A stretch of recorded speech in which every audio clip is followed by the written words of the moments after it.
అంతర్జాతీయంగా geo political updates అనేకం జరుగుతూ ఉన్నాయి. తాజాగా పశ్చిమాసియాలో అమెరికా, ఇజ్రాయెల్, ఇరాన్ మధ్య శాంతి ఒప్పందం కుదిరిన తర్వాత కూడా ఇజ్రాయెల్ రెచ్చిపోయి లెబనాన్ మీద దాడులకు తెగబడింది. పాలస్తీనా మీద బాంబుల వర్షం కురిపించింది. దీంతో శాంతి ఒప్పందం కుదిరిన 24 గంటల్లోనే ఇరాన్ కీలక ప్రకటన చేసింది. హార్ముజ్ జలసంధి మూసివేసింది. ఏదైతే అమెరికా, ఇజ్రాయెల్ శాంతి ఒప్పందం మీద సంతకాలు చేశాయో దాన్ని ఉల్లంఘించాయి అని ఇజ్రాయెల్ ఆరోపిస్తూ ఉంది.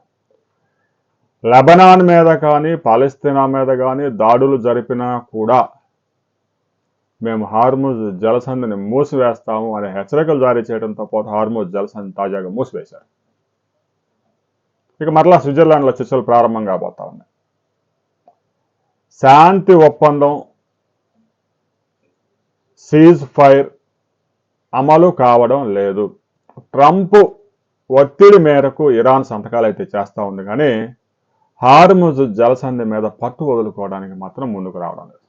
హార్ముజ్ జలసంధిని ఫ్రీ చేస్తే ఇక ఇరాన్ ఎవరు పట్టించుకునే పరిస్థితి ఉండదు. అందుకే శాంతి ఒప్పందం అని చెప్పినా కేవలం 60 రోజులకే శాంతి ఒప్పందం ఏర్పాటు చేస్తున్నారు. ఇక లెబనాన్ మీద దాడులు ఇజ్రాయెల్ ఆపుతుందా? ట్రంప్ ఆదేశాలని ఇజ్రాయెల్ ప్రధాని నెతన్యాహు పట్టించుకోవడం లేదా అనే అనుమానాలు కూడా కలుగుతా ఉన్నాయి. ఎందుకంటే అమెరికా, ఇరాన్ మధ్య ఒప్పందం జరిగినా కూడా ఇజ్రాయెల్ ప్రధాని నెతన్యాహుకు అసలు ప్రాధాన్యతే ఇవ్వలేదు అనేది అంతర్జాతీయ మీడియాల ద్వారా తెలుస్తూ ఉంది. ఇక పాలస్తీనా మీద ఇజ్రాయెల్ నిరంతరం దాడులు కొనసాగిస్తూనే ఉంటుంది. ఎప్పుడైతే ఇజ్రాయిల్లో చొరబడి పాలస్తీనా నుంచి వచ్చిన ఉగ్రవాదులు నరమేధం సృష్టించారో అప్పటి నుంచి కొనసాగుతున్న ఈ యుద్ధం ముగిసే అవకాశం లేదు. ఎందుకంటే హమాస్ని అంతం చేయాలి అంటే యుద్ధం ఆపితే వారు మరింత బలపడే అవకాశం ఉంది. అందుకే ఇజ్రాయెల్ కూడా భయపడతా ఉంది. లెబనాన్లో హెజ్బుల్లా కూడా రెచ్చిపోతా ఉంది. ఉగ్ర మూకల మీద ఇజ్రాయెల్ దాడులు కొనసాగిస్తూనే ఉంది. యుద్ధం ఆగే అవకాశం లేదు అని నెతన్యాహు స్పష్టంగా ప్రకటన చేశారు. దీంతో శాంతి ఒప్పందానికి మరొకసారి తూట్లు పడ్డాయి.